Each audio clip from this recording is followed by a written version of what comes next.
Buenas tardes, queridos amigos y amigas. Estamos acá en una feria política. Yo soy Tina Feria. Este es un programa para conocer, debatir, analizar temas de la política y de la actualidad. Este programa acerca a la política a las personas, debatiendo, analizando, para poder construir juntos algunas propuestas y mejoras para todo lo que es a nivel ciudad, provincia y nación también. Hoy vamos a tener también algo de relaciones internacionales, te lo voy a contar después. Vamos a arrancar en principio para hablar acerca de la seguridad, un tema tan importante en nuestra provincia y sobre todo en la ciudad de Rosario. Ya estamos acá en el piso con Luis Caterina. Él es abogado, licenciado en Ciencias Políticas, doctor en Derecho, profesor de Historia. ¡Wow! ¡Cuánto recorrido que tiene! Y candidato a convencional constituyente por la lista Activemos, que encabeza Marcelo Lewandowski. Bienvenido, Luis, ¿cómo estás? Hola, Tina, ¿qué tal? Muchas gracias por la invitación. Un gusto estar acá. Por favor, es un placer siempre recibirte y qué lindo poder hablar de este tema, seguridad, que lo venimos trabajando bastante, ¿no? En Activemos, con distintas aristas, digamos, de respecto a la reforma constitucional, que próximamente estamos muy cerca de una elección y de poder integrar algunas de esas lugares, ¿no? Sí, tal cual. Bueno, el tema de seguridad creo que, por lo que vos decís, porque es Rosario, porque es Santa Fe, va a ser el tema, más allá que en lo constitucional a lo mejor no sería lo más importante en cuanto a nuevas instituciones o eso, ¿no? Pero realmente va a estar muy presente porque es el tema, ¿no? Y creo que hay dos visiones muy marcadas, ¿no es cierto? ¿Cómo tomamos la seguridad? Si la tomamos a la seguridad así, a seca, o si la tomamos la seguridad en un contexto político, ¿no? Sí. Yo creo que eso es importantísimo, ¿no? Sí, Luis, tal cual. Vamos a arrancar con esta pregunta. Como candidato a constituyente de la lista Activemos, ¿cuáles son los puntos que consideramos desde el espacio poder modificar en la Constitución provincial en términos de seguridad? Bueno, yo creo que ahí se plantea lo que te decía antes, ¿no? Una clara dicotomía. El gobernador dijo, no voy a tener una constitución garantista, no va a haber cláusulas garantistas, ¿no? Lo cual extraña viniendo de un licenciado en Ciencias Políticas y una persona que tiene recorrido. Creo que ahí lo traiciona el subconsciente o el pasado lo condena, porque él fue el ministro de Seguridad y ahora el gobernador tiene que tener una visión para mí mucho más global. Ahora, increíblemente, en la convocatoria de elecciones, cuando se habla de seguridad, se dice que van a consolidar instituciones de la seguridad, lo cual está muy bien, y que signifique consolidar también garantías y en cuanto a la persona privada de su libertad, la resocialización, o sea que nada que ver con no garantías, ¿no? Desde el espacio político lo que se ha hablado siempre, y yo he sido vos me conocés, un férreo defensor, es que no puede haber seguridad sin educación. Si no hay una visión global de que la seguridad está conectada a la educación, al trabajo, a la educación para el trabajo, a la cultura del trabajo, si no se combate frontalmente el tema de las adicciones y las adicciones a sustancias psicotrópicas o al juego, no tenemos futuro, no hay futuro con una seguridad así. El caso típico ha sido México. México dijo, no, este problema lo soluciono con el ejército. Sacó el ejército y bueno, el ejército sigue afuera y siguen a los tiros, ¿no es cierto? Más allá que son situaciones no traspolables inmediatamente, pero la violencia de por sí o la seguridad sola no puede estar desconectada de estos temas que yo te comentaba. De la educación. La educación es fundamental, no es por quedar bien con vos que están en la educación, no. Pero es una cosa que yo siempre he estado absolutamente convencido, ¿no es cierto? Lo mismo que no funciona una cárcel. Ahora el otro día hablaban de la cárcel infierno, que no sé si le van a poner o van a considerar que es un infierno. No, la cárcel es un lugar de resocialización. Mucha de la gente, más allá de los presos de alto perfil y eso, las cárceles hoy llega gente a la cual el Estado en su momento no le dio educación, no le dio trabajo, no le dio vivienda, no le dio urbanización, no le dio nada, y después le pega un garrotazo y lo manda a la cárcel. Bueno, es la última oportunidad que hay el sistema penal para tratar de que esa gente que llegó por distintas circunstancias, que no tuvo la oportunidad en la vida como muchos otros, que tratemos de sacarla, lo cual no quiere decir, ay, como dice el gobernador, ay, pobrecito, cometen el delito. No, hay que tratar de solucionarles el problema. Uno no elige dónde nacer, ¿no? Y a veces hay gente que es maravillosa en cuanto al esfuerzo que hace para superar circunstancias limitantes, pero hay gente que no las puede superar. Si vos no comés bien y encima ya, como pasa ahora, venís de una madre que ha sido consumidora y es consumidora, y ya tenés consumo adentro, ¿cuánto podés salir de eso, no es cierto? Entonces hay que tratar vos pensás que hay cárceles en las cuales, las cárceles de mujeres en las cuales hay chicos que están hasta los 2 o 3 años. Es horrible estar hasta los 2 o 3 años. Entonces tenemos que plantearnos el tema de seguridad en un enfoque completamente distinto. Sí, tal cual. En cuanto a estos temas, ¿no? Tenés mucho recorrido y además desde el tema de... Has sido juez 40 años, ¿verdad? Bueno, no, los 40 años no, o sea, empecé de empleado, entonces, pero después en el Poder Judicial estuve 40. Bien. No, ya sería el más vetusto de lo que soy, no. Pero empecé de empleado y hice toda la carrera así judicial. Así que tenés, digamos, un conocimiento acerca de la sociedad en cuanto al día a día, ¿verdad? Porque, ¿sabés lo que pasa? Que cuando uno está en la justicia tiene dos miradas o dos posibilidades. Una, mirar expediente, ¿no es cierto? Mirar papeles. Y otra cosa es mirar qué es lo que está detrás del papel, ¿no es cierto? Y detrás del papel hay, normalmente y usualmente hay dramas humanos. Dramas humanos, en algunos casos terroríficos, ¿no es cierto? Y bueno, no es solamente una simple empatía. Hay que tratar de ver cómo se soluciona, ¿no? Hay una sociedad cada vez más violenta, con el problema de las adicciones, de los temas de la comisaría saturada que vos me comentabas, que esto ya lo estaban viendo previo al 2001. Mira, yo creo que el problema de seguridad, como lo conocemos ahora, es un problema que más o menos arranca, digamos, antes de la crisis del 2001, para tener o sea, y que cada vez se fue incrementando y después se le fueron agregando condimentos. Y todo eso ha llevado a una sociedad violenta y una sociedad que cuando se siente agredida quiere contestar. Y la primera reacción es, bueno, a ver, si yo entro al estudio y empiezo a los gritos, lo más probable es que me contesten a los gritos, ¿no es cierto? Bueno, lo verás vos en la escuela también, ¿no es cierto? O sea, necesitamos bajar los decibeles. O sea, es fundamental.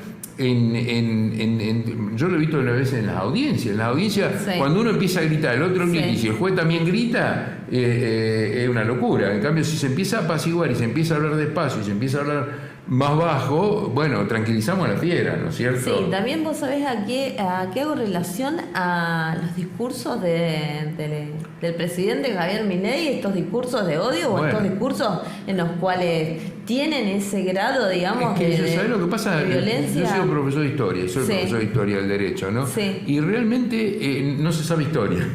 Entonces, es así. A mí me aterró, por ejemplo, cuando en la última reunión partidaria que hubo en Parque Lezama, insultaban a los periodistas y en vez de aplacar, Milei decía así, vamos. Milei o todo, o sea, no es que lo particular es de Milei, nadie puede no tirar la primera piedra acá, ¿no? Pero lo que pasa es que como que cada vez estamos peor, ¿no es cierto? Y después se ha instaurado un poco un mensaje de que, bueno, yo tengo que hacerme, no solamente tengo que ser malo, sino hacerme el malo. Y eso es muy peligroso, porque eso es peligroso porque tenemos que tratar de bajar los decibeles, hablar tranquilo, tratar de buscar lo que une y no lo que separa, ver cuál es el punto de acuerdo, porque si no, como sociedad no tenemos futuro, o el futuro que tenemos es una sociedad cada vez más violenta en la cual generalmente se sale a través de un autoritarismo feroz. Y tenemos ejemplos históricos a montones, ¿no? Marcelo Lewandowski aquí en mi programa ha dicho que Puyaro es igual a Milei, pero con otras formas. Bueno, la verdad que yo a Puyaro lo conozco de cuando era ministro de Seguridad. Sí.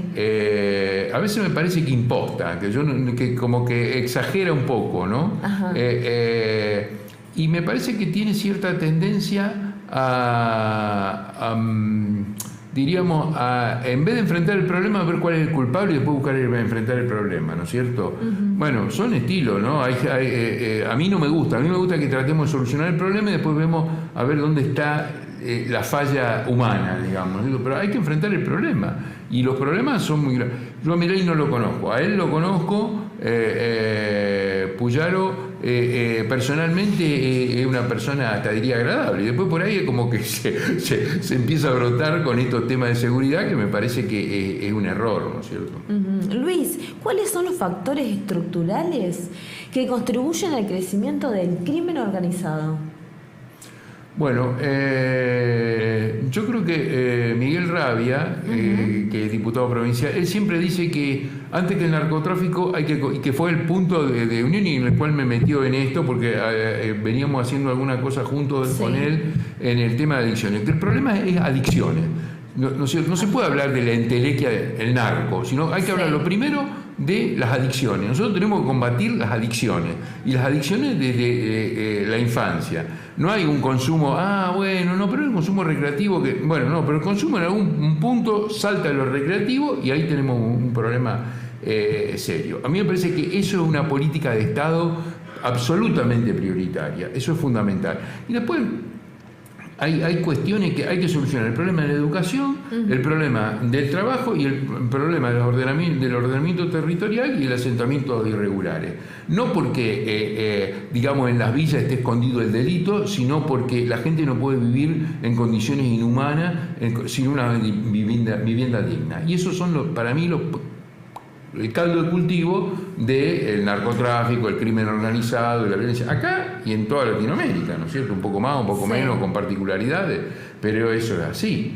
El consumo cada vez se ve en edades tempranas. Sí. Y hay chicos que tienen problemas de consumo desde bebé, porque vienen con madres con problemas de consumo muy, muy alto, concretamente de cocaína. ¿No es cierto? Y se ve en consumo ya desde chicos de 6, 7 años, ¿no es cierto? Si no han tenido ese problema natal, digamos, o neonatal, ¿no es cierto? No, es un problema muy serio. Bueno, los empresarios se tienen que hacer cargo y tomarlo como un problema, y que yo creo que la sociedad lo tiene que tomar como un problema en total. Hoy hay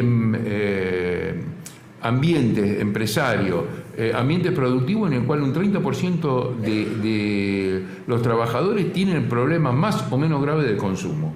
Sí. Y esa persona no va a poder trabajar en el futuro. Y esa tendencia, si se agudiza y se profundiza, vamos a tener un montón de gente que, ¿qué vamos a hacer? ¿La vamos a meter presa por el consumo? ¿La vamos a meter presa porque no sabe trabajar? No, hay que tratar de salvarlo antes lo más pronto posible. ¿Qué impacto tienen las cárceles en las organizaciones del delito en Santa Fe? Bueno, el delito en Santa Fe ha crecido también en las cárceles, ¿no es cierto? Sí. Precisamente porque, era laxo el sistema y eso.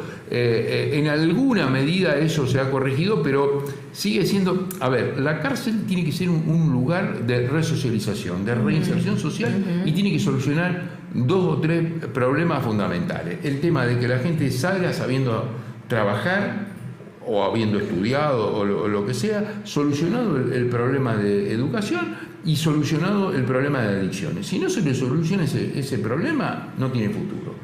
¿cierto? Es una puerta giratoria, o si no, es simplemente un depósito de personas, es como un zoológico. Digamos, metemos a la gente un tiempo ahí y después la sacamos. Eso para mí es absolutamente fundamental. Después hay cuestiones, sí, que son muy complicadas, de gente que probablemente sea muy difícil reinsertarla en la vida social. Pero, por ejemplo, todo lo que entra por narcomenudeo, que fue una ley que puso este gobierno y que a mí no me resulta esa ley, porque está metiendo presa a gente que muchas veces entra por necesidad a vender droga. Entonces, no es un problema. El otro, el narco y eso yo creo que tiene que ser, sí, una cárcel de alta seguridad, lo cual no tiene que ver, una cosa es severidad y otra cosa es vejaciones. Eso es una cosa muy distinta. Luis, ¿qué opinión tenés sobre las políticas que está implementando respecto a la seguridad Puyaro en Santa Fe? Bueno, es un poco todo lo que te resumí, ¿no es cierto? Es una visión de la seguridad, es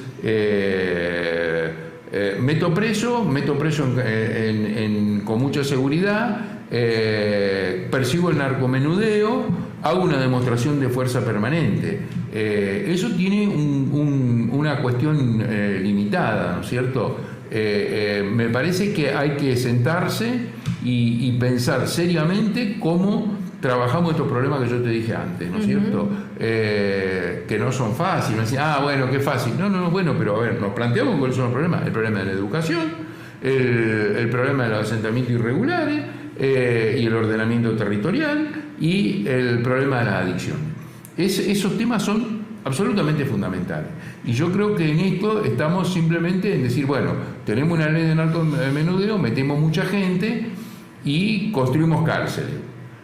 Bueno, hay algunas cosas más finas y no me quiero perder en detalle, pero por ejemplo la concentración en grandes megacomisarías para mí no me resulta. Tiene que haber una comisaría que esté cerca del vecino, que solucione los problemas del vecino, que la policía no sea una fuerza de ocupación, sino alguien que eso se ve mucho en las comunidades pequeñas, en los pueblos, en el cual la persona tenga confianza en la policía, el policía tenga confianza en la gente, que haya una interacción, no una cosa lejana que está en una mega comisaría y sale así tipo gran operativo de despliegue, ¿no? Justamente Puyaro, cuando fue ministro de Seguridad, una de sus políticas que implementó fue sacar las cárceles de esto que recién mencionaba. De la comisaría. Perdón, claro, las comisarías de la cercanía de la gente.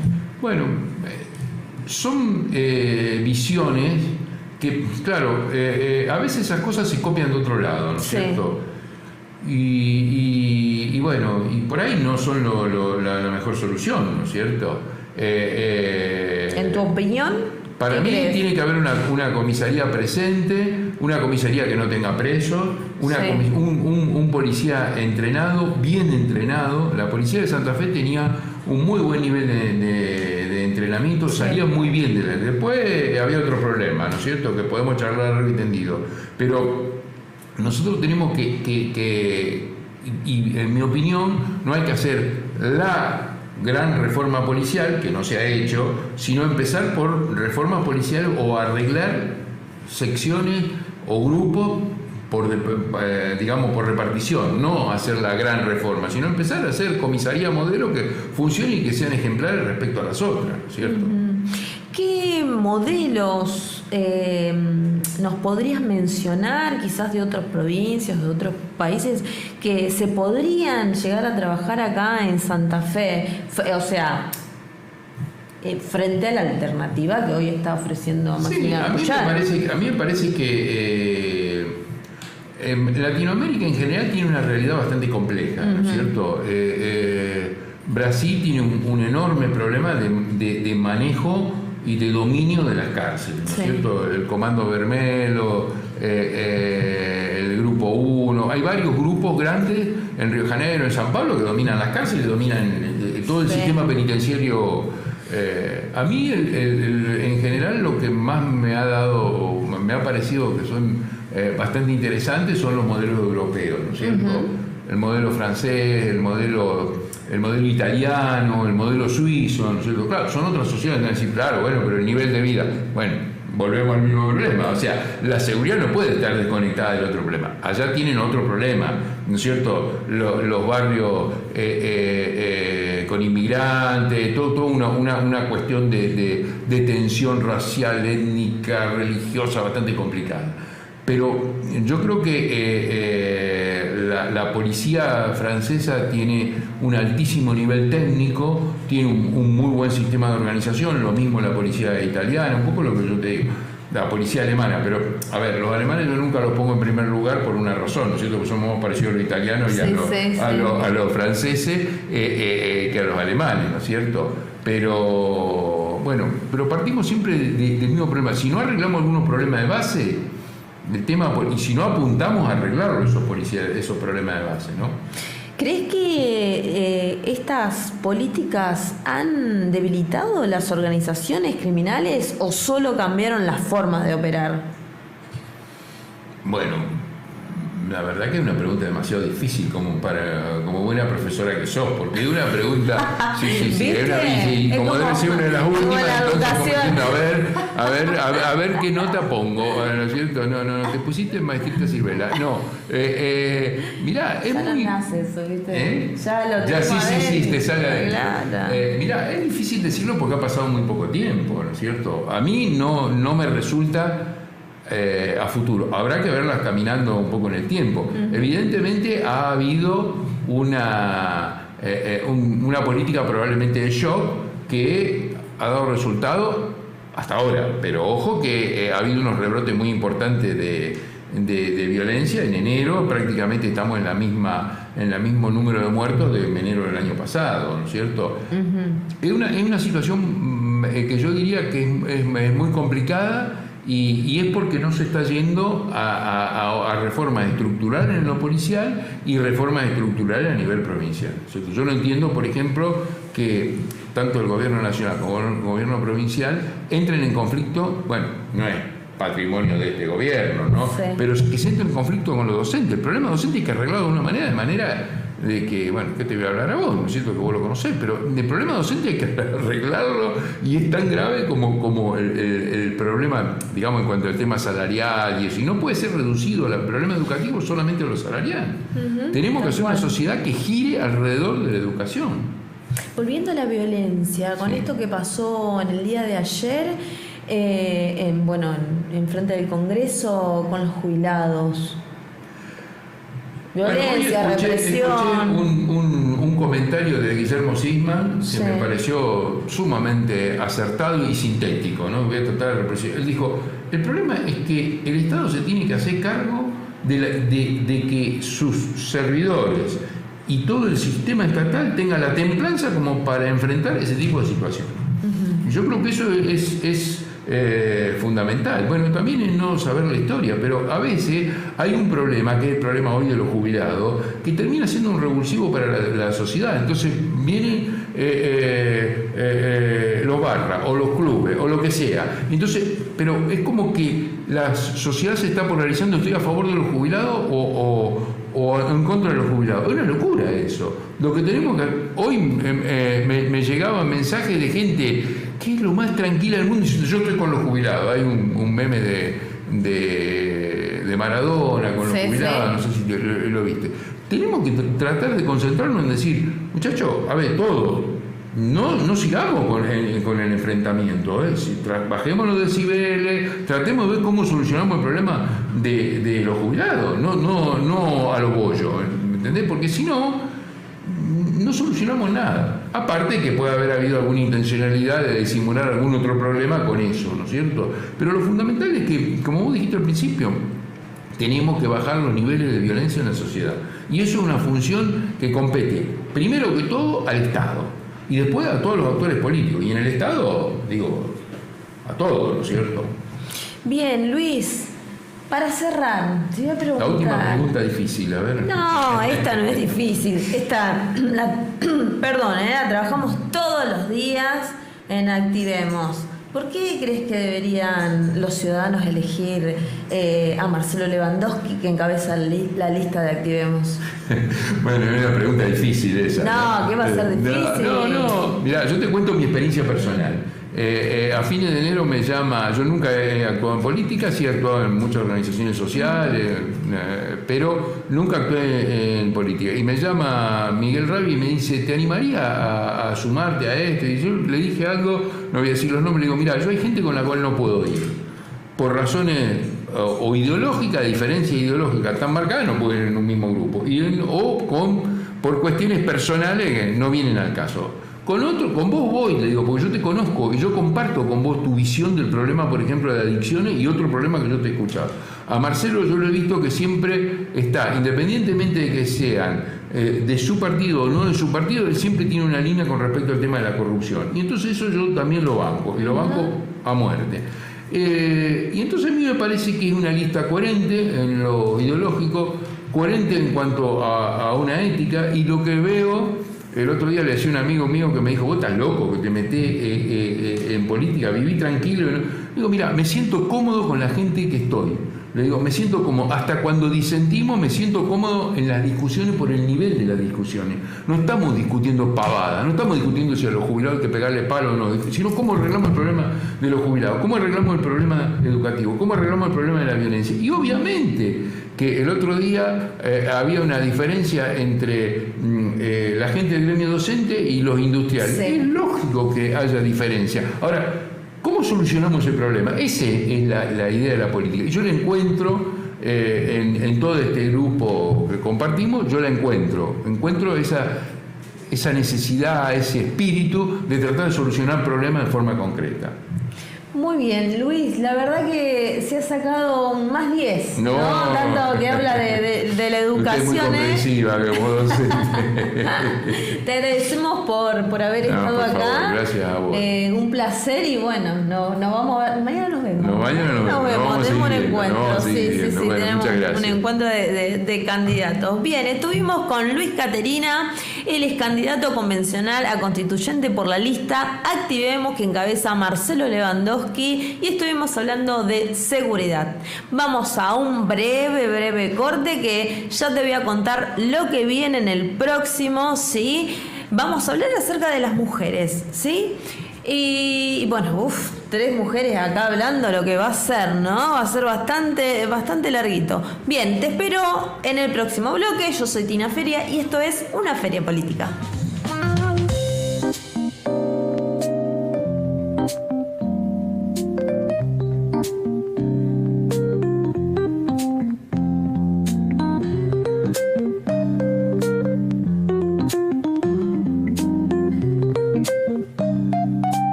estamos nuevamente con este tema tan importante y tan lindo, ¿sí?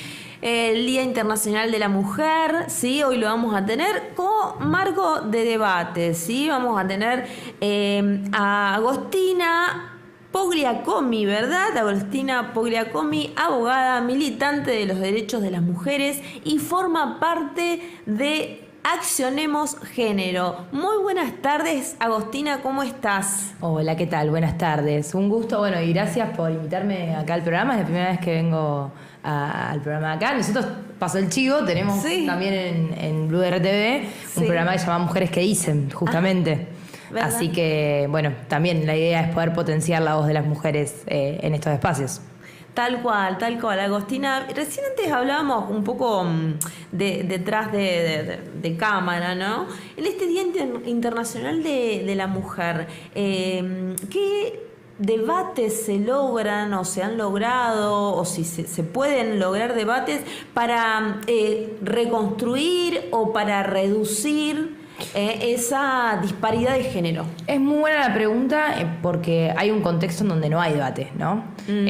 Digamos, el contexto nacional y la política pública a nivel nacional es justamente no debatir cuestiones que tengan que ver con las cuestiones de género, pese a que a nivel, justamente yo te preguntaba si íbamos a hablar de nivel internacional, porque pese a que a nivel internacional, muy por el contrario, el mundo va para el otro lado, ¿no? Digo, se debaten sobre cuestiones que tengan que ver con la paridad de género, la igualdad. Hace muy poco ganó un premio Nobel una economista que habla sobre el techo de cristal, justamente. Entonces digo, justo en un contexto mundial en donde, bueno, la cuestión de género toma relevancia en la agenda, ¿no? En la política pública internacional, la Argentina va para el otro lado. La Argentina retrocede, la Argentina quita todo tipo de políticas públicas que tengan que ver en materia de género. De hecho, bueno, fue muy conocida la posición de la Argentina en la ONU en relación a lo que fue digamos, la asamblea en pos de los países para ir en contra de la violencia de género. La Argentina fue el único país del mundo que votó en contra de una asamblea, de un posicionamiento para combatir la violencia de género, digamos. Estamos hablando de cuestiones primarias, no estamos hablando de si, no sé, algo más profundo en cuanto a feminismo, en cuanto a, no sé, tratar de lograr la igualdad laboral o el cupo laboral femenino, el cupo laboral trans. No estamos hablando de cuestiones más complejas, que son buenísimas y que son necesarias también, digo, pero la Argentina ni siquiera tomó un posicionamiento activo en lo más elemental que tiene que ver con las cuestiones de género, que es, por ejemplo, combatir la violencia de género. Algo que hoy en día se ha agravado muchísimo. Sí, más con un presidente con estos discursos de odio y discursos en los cuales ataca a las mujeres de una forma muy violenta. Antes estábamos hablando de violencia justamente con el invitado anterior, y tomaba también referencia a Lali, a todas estas artistas que siendo mujeres también alzan la voz. La escuchaba a Lali el otro día, donde decía que alzaba la voz por quienes no pueden hacerlo. Así que qué interesante esto. Total. Bueno, en la entrevista de Lali que ahí con Pedro, justamente ella lo que menciona es esto que decís vos.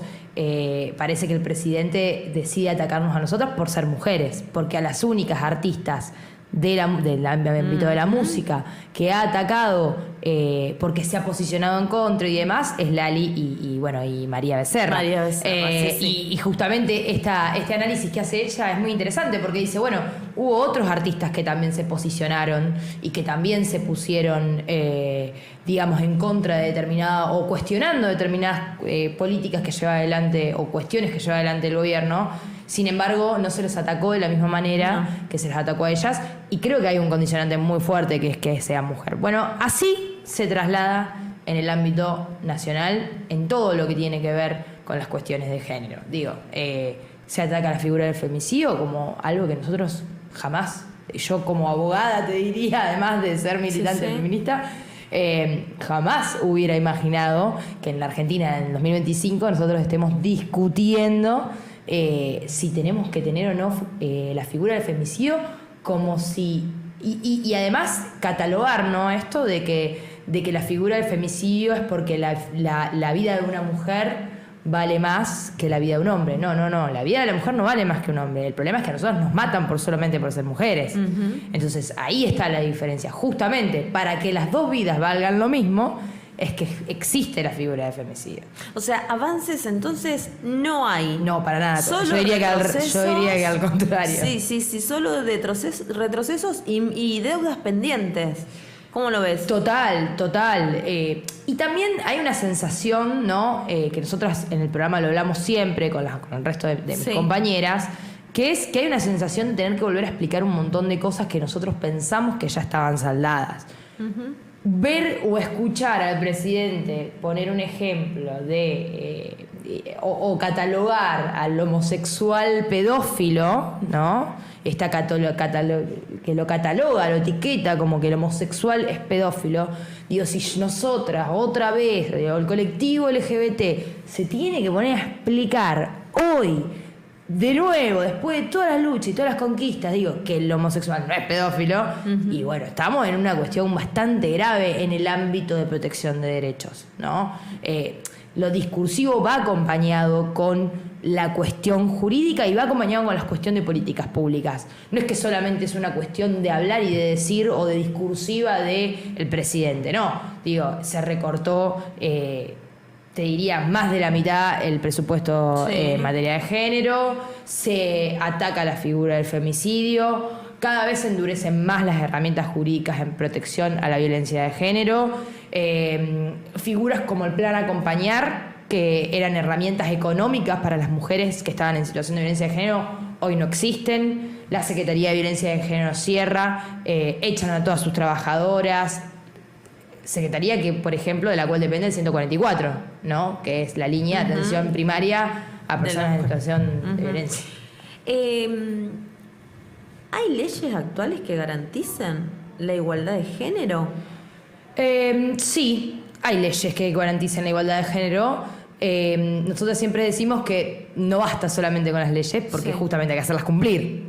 Entonces ahí está el problema. Pero sí existe, digamos, a nivel internacional existe la Convención Belén do Pará, existe la CEDAW, que son tratados internacionales de derechos humanos que la Argentina ratificó y que tienen jerarquía constitucional.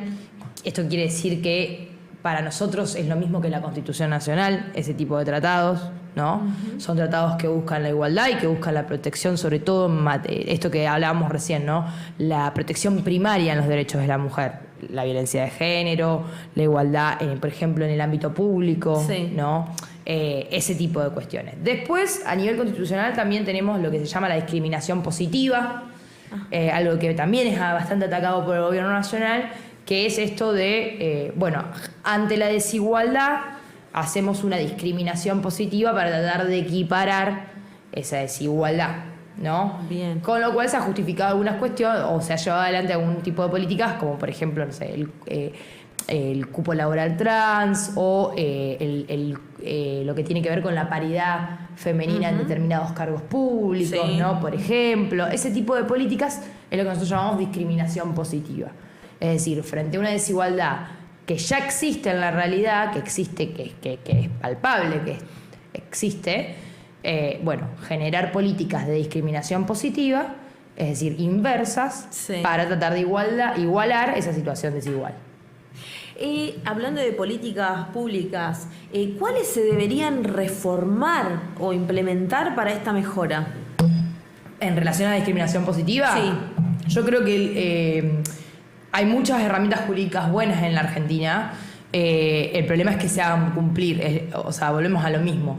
No creo que tenga que ver con una cuestión legal de decir hay que hacer tal ley, ¿no? O falta tal ley. Sino que tiene que ver más con una cuestión de, las leyes que existen, hacerlas cumplir y hacerlas ratificar. Hoy, si tengo que hacer una crítica real de lo que se debería hacer, creo que hay que profundizar más en el acceso a la justicia a las mujeres que son víctimas de violencia de género. Es decir, la justicia parece algo lejano. parece algo medio inalcanzable, como ese monstruo que vos vas y tenés miedo y no sabés y cómo llegás, y 5 personas te preguntaban lo mismo y 5 veces tenés que contar cómo el tipo te cagó a palo. Entonces, bueno, digo, eso hay que solucionarlo.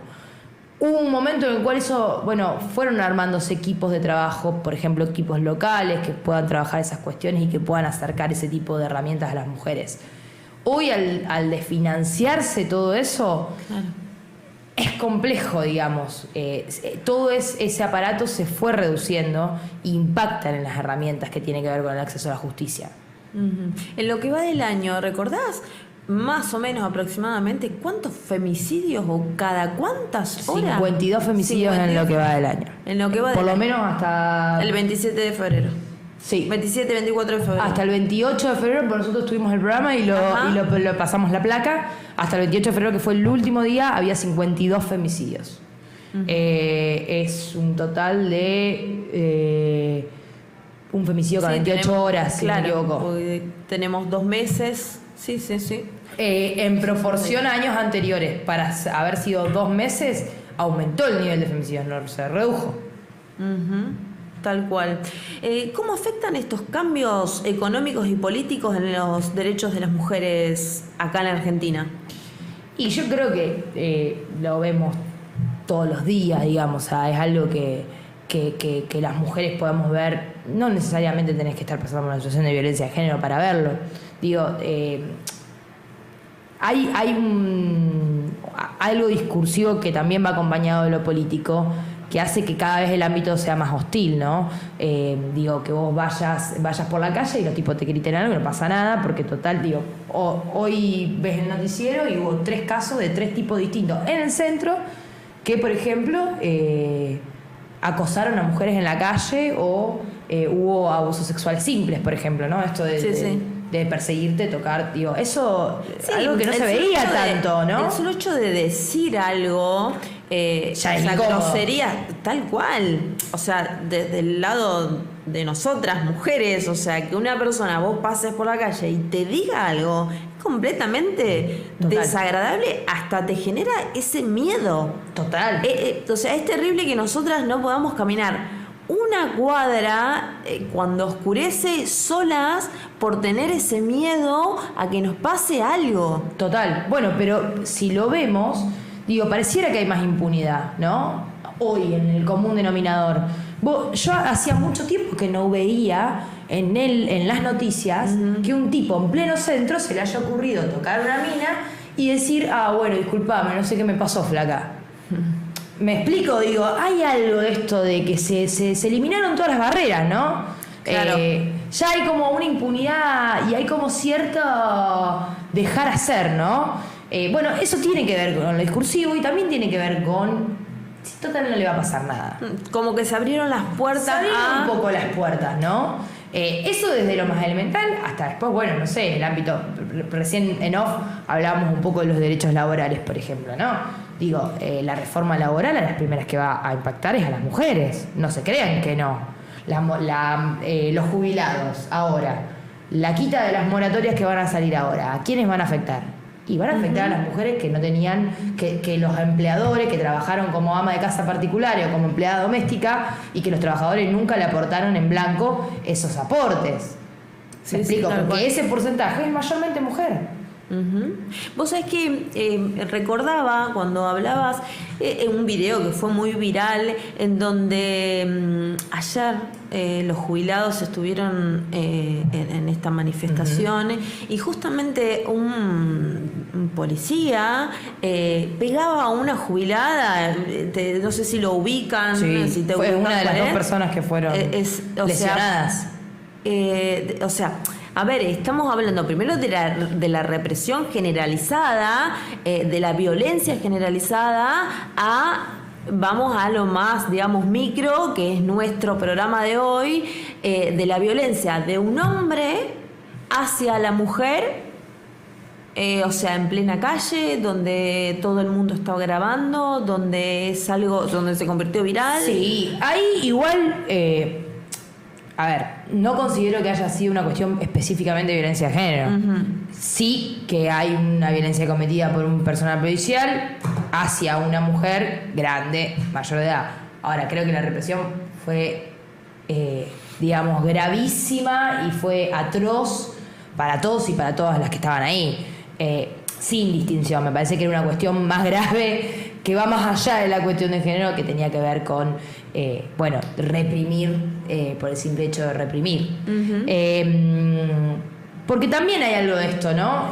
No todo tipo de hecho de violencia es violencia de género, o no todo hecho cometido por un hombre hacia una mujer es una cuestión de violencia de género. Hay un contexto, hay un marco en el que se da, digamos, ¿no? Tiene que haber una cuestión de dominación del hombre hacia la mujer, y la posibilidad de atacarla por el simple hecho de ser mujer. Yo te ataco porque es mujer. Yo creo que ayer la atacaron más por jubilada que por ser mujer. Lo cual es terrible también, ¿no? Es gravísimo, pero sí, pone en contexto también un poco esto que estamos diciendo. Hablábamos antes de los desafíos laborales que tienen las mujeres. Estos desafíos que enfrentan día a día. ¿Podemos ampliar un poquito más ese tema? Tengo muchísimo para hablar. Creo que desde la entrevista siempre nosotros, somos militantes de la Facultad de Derecho, entonces son temas que nos interpelan mucho.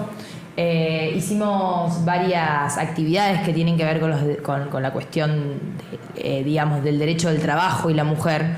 Y algo que surgió mucho en estos encuentros es, desde el primer momento somos distintos. Yo voy a una entrevista de trabajo y a él, que está detrás de escena, no le van a preguntar si tiene hijos o si no tiene, si quiere tener hijos. Porque si no tiene, ¿vos querés tener hijos o no querés tener hijos? Si estás próximo si estás proyectando. Si estás proyectando o no estás proyectando. ¿Vas a tener hijos o no vas a tener hijos? Porque eso, viste, ya cambia, ¿no? Digo, físicamente, ¿cómo venís? ¿Venís arreglada? ¿No venís arreglada? ¿Venís más maquillada? ¿Menos maquillada? ¿Venís escotada? ¿No venís escotada? Digo, estos son historias reales, historias que nosotros fuimos recolectando, digamos, ¿no? Recuerdo una compañera que dijo, en una entrevista le han preguntado cómo venía de bustos, ¿no? Y de cola, ¿no? Cosas que son terribles y que claramente las padecen las mujeres. Digo, desde lo físico y lo estético del estereotipo hasta, ¿querés ser madre o no querés ser madre? Eso por un lado. Y después, si hablamos de los derechos laborales, no puedo dejar de mencionar el techo de cristal, que me parece algo fundamental. El techo de cristal es, digamos, en la pirámide laboral hay un momento o hay una cúspide en donde la mujer ya le es muy difícil llegar, aunque sea idónea, aunque tenga todas las cualidades, porque se la increpa, porque se la cuestiona, ¿no? Porque probablemente tenga que demostrar mucho más que su compañero varón en determinados lugares de poder. Eso es el famoso techo de cristal, ¿no? Hay una limitación, hay un sector en donde ya después no se puede subir, o si se sube va a ser muy poca el porcentaje de mujeres que puedan llegar. Esto lo vemos, por ejemplo, los porcentajes de mujeres que son CEOs, por ejemplo, si hablamos de empresas, los porcentajes de mujeres en la política que están a cargo de determinados lugares de poder. Lo podemos ver en distintos rubros, ¿no? Cómo las mujeres, y no tiene que ver, como dice el presidente, en si la mujer es albañil o no es albañil, no, tiene que ver con algo mucho más profundo, que es en los lugares de poder las mujeres no llegan. Tal cual. ¿Existe hoy una verdadera equidad en el acceso a la educación y al mercado laboral? Sin duda que el acceso al mercado laboral no. Estoy casi convencida, te diría, estadísticamente comprobado que las mujeres en el ámbito laboral llegan menos. También está estadísticamente comprobado que en época de crisis, y hablo de crisis económica puntualmente, generalmente a la que le corta más posibilidades o a la que le produce un impacto económico negativo es a la mujer. ¿Por qué? Porque si vos antes tenías un poquito más de guita y podías pagarte una niñera para ir a laburar y hoy no lo podés hacer, te tenés que quedar adentro y no podés, no laburás, o haces changa, o vendes comida, o vendes ropa, perfume, y te la rebuscas para sobrevivir, que es lo que nosotros llamamos economía de subsistencia, pero no tiene que ver con la formalización, la profesionalización, tener un trabajo medianamente estable, que te paguen bien, que vos puedas ascender, ¿no? Entonces, en ese porcentaje, y son las mujeres las que se ven más afectadas, porque son las que tienen las tareas a cargo en la casa, ¿no? Digo, o que se le recaen muchas más tareas quizás que a un hombre, digo, en una generalización, la mayoría de las que están a cargo del hogar son las mujeres. Entonces, en una época de crisis en donde la plata no alcanza para todos, y bueno, el varón va a salir a laburar y probablemente pueda proyectarse, y la mujer se va a tener que quedar cuidando a los chicos y va a tener que hacer lo que sea para poder sobrevivir y darle de comer a sus hijos. Entonces, ahí, en ese planteo, y sí, la realidad es que afecta más a las mujeres, no solamente en el mercado laboral, sino también en lo que tiene que ver, como decís vos bien, en la cuestión educativa. Creo que en la cuestión educativa hay determinados rubros también, ¿no? Hay determinados rubros en donde quizás va a ser más difícil ingresar y otros en donde quizás se pueda hacer más fácil. ¿Cómo influye, Agos, la brecha salarial de la que tanto se venía hablando, ¿no?, en estos tiempos?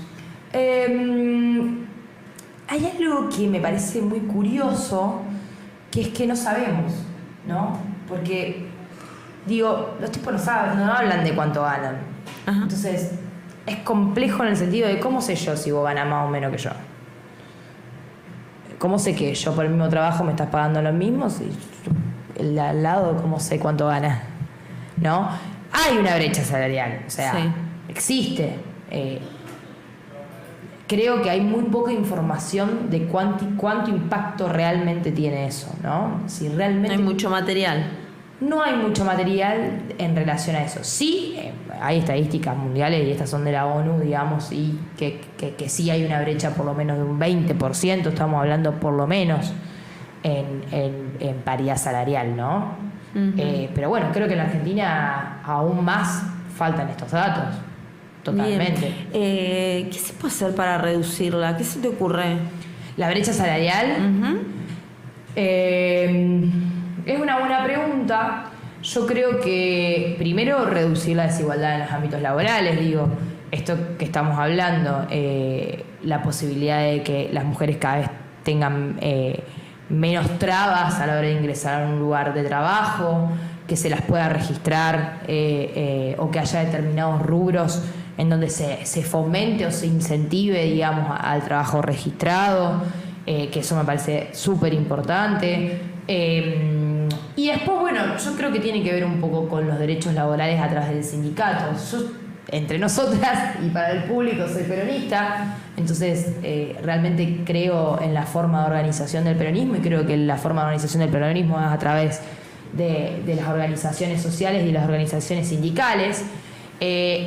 Y mi esencia no me deja dejar de ser feminista, o digamos, la esencia es la misma, ¿no? Digo, creo profundamente en la organización sindical como una forma de lucha en el ámbito laboral, y por ende creo que quizás lo ideal sería que esos espacios también recojan y protejan los derechos de las mujeres en pos de defender también los derechos laborales de las mujeres. Es difícil, es utópico, y es bastante utópico, ¿no? Pero bueno, me parece que hay ahí algo en lo que tenemos que empezar a discutir, de decir, bueno, quizás hay determinados derechos laborales que los tenemos que conquistar a través de la organización de trabajo. Bien, Agos. Nos suma Camila Salami, ¿sí?, a esta entrevista de mujeres. Camila Salami es estudiante de 5º año de Relaciones Internacionales de la Universidad de Rosario, forma parte del programa de estudios de América Latina y África, ¿verdad? Y parte del Centro de Estudiantes de Relaciones Internacionales como redactora. Buenas tardes, Cami, ¿cómo estás? Buenas tardes, ¿cómo va? ¿Todo bien? Todo bárbaro, Cami. Estábamos hablando acá con Agos un tema bastante, complejo, ya estuvimos bastante en charla. Relaciones internacionales, todavía no lo hemos tocado. ¿Cuál es tu opinión principal en los desafíos internacionales con esta lucha de disparidad de género? Bueno, primero hay que tener en cuenta que la disparidad de género a nivel nacional va a ser tenida en cuenta en todos los países. Primeramente, para analizar el plano internacional, hay que ver cómo son las gestiones públicas en cada país. La cuestión de género a nivel internacional fue gestando el último tiempo una disrupción en torno al modelo hegemónico de la figura paterna. Esto va a ser un desafío que se va gestando en las relaciones internacionales. En la Agenda 2030 principalmente se estipula que se reduzcan las desigualdades en torno al género, a la pobreza, a la brecha que hay entre la mujer y el hombre. Y hay cuestiones que, de todas maneras, si bien vemos esta emergencia del movimiento feminista a nivel mundial, también vemos una disrupción. Es decir, en diversos países está estipulada esta Agenda 2030, pero las acciones no son llevadas adelante. Esto lo podemos ver ahora en este contexto también global, donde empiezan a emerger también nuevas ideologías de derecha, donde si bien se plantea un avance, también se plantea un retroceso. Entonces, el verlo de esa manera es una cuestión también simbólica, teórica, entre el decir y el hacer, que en el plano internacional va a impactar a la hora de que se gestionan las relaciones entre los estados. Primeramente, siempre hay que tener en cuenta lo social a la hora de establecer lo económico. No pueden ir separados. Cami, ¿podrías compartir ejemplos de estas diferencias donde manifiestan esta disparidad? Bueno, en el ámbito internacional, sí, ¿no? En el ámbito internacional, primeramente en lo que es en el plano político, vemos que siempre se manifiesta la figura del hombre político en la mayoría de los países que conocemos, en Occidente básicamente. La gran mayoría de los candidatos son hombres. La figura de la mujer se ve invisibilizada, también en los que son los esquemas parlamentarios, en Brasil, en Estados Unidos. En Argentina hay una variedad bastante grande que se fue incorporando, pero en lo que es el esquema latinoamericano vemos esta disrupción, que inclusive Brasil es nuestro país vecino, entonces se ve como traspasando determinadas fronteras ya cambia este paradigma y se empieza a notar la disparidad de género. También a nivel presidencial, si analizamos la historia de todos los países, por ejemplo, ahora en Italia sí va a estar Giorgia Meloni, que va a ser de un esquema más conservador, que va a establecer alianzas, sí, con los ejes que se van gestando, tanto en Estados Unidos, acá la presidencia de Javier Milei, en Europa también la Unión Soviética, la Unión Europea viene haciendo disrupciones, entonces se ve como esta disparidad de género impacta tanto a nivel económico como a nivel político y en el nivel interno de cada sistema de gobierno del país. Cami, ¿cómo aborda la perspectiva intersectorial, digamos, que incluyen factores como raza, clase, orientación sexual, en el análisis de la disparidad de género?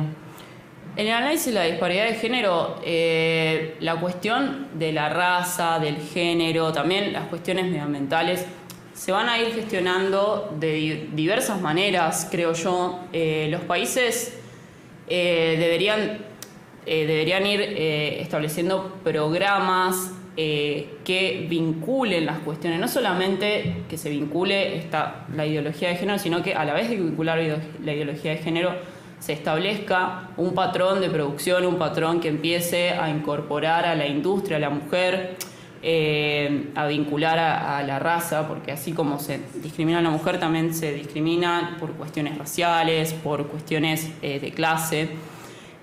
A través de la tecnología también vemos que se empieza a ver una fragmentación de la producción, vemos que empieza a cambiar también el esquema, este esquema que tenemos simbólico traído de que la mujer tiene que estar siendo ama de casa, en donde, por ejemplo, en los propios sistemas tecnológicos uno le pregunta a la inteligencia artificial sobre una figura paterna, sobre el ejemplo que se vio los últimos días en internet, de que pregunta sobre una figura que sea líder y siempre va a salir un esquema de un hombre, sale la imagen de un hombre, entonces se trabaja y la figura de un varón, si no sé, te está construyendo una casa es un varón, ahora se está cuidando de una mujer, si está, no sé. Y ahora, de ahí lo ves, o sea, cómo la misma tecnología que se va gestando, esa deslocalización de la producción, inclusive que se va a seguir así, porque se va a seguir gestionando de esa manera, como también viene ya de esa manera ya Sí, con predeterminada, claro, digamos. predeterminada. Bien, chicas, como para cerrar porque se nos acaba el programa, me gustaría que cada una así muy brevemente deje un mensaje del Día Internacional de la Mujer, cada una desde su lugar, ¿no? Que nos puedan dejar un mensaje. Bueno, en lo que es el marco del Día de la Mujer, yo considero que es importante abordar las temáticas de género a la hora de pensar cómo nos visualiza eso como país principalmente, Sí. cómo podemos empezar a cambiar un poco esta manera de pensar, porque si bien se fue cambiando, no cambió rotundamente, y a la hora de analizar eso también de cómo actuar en el plano local, analizar cómo impacta a nivel internacional y cómo también hay distintas disrupciones que van a seguir gestándose, o sea, va a seguir gestándose todos los movimientos, importante también visibilizarlo. Bien, a vos. Bueno, yo voy a dar un mensaje un poco más político, ¿no? Porque Sí. creo que por ahí somos seres políticos. Realmente comparto todo lo que ha dicho acá Camila. Siento que tenemos que tomar más conciencia como sociedad realmente en el plano en el que estamos parados, ¿no? Estamos frente a un contexto nacional en donde, como venimos charlando durante toda la entrevista, es sumamente violento hacia las mujeres, es sumamente un gobierno que recorta y ajusta directamente, que lo hace en forma totalmente directa y sincera, digamos, en relación al recorte de las políticas públicas que tienen que ver con las cuestiones de género.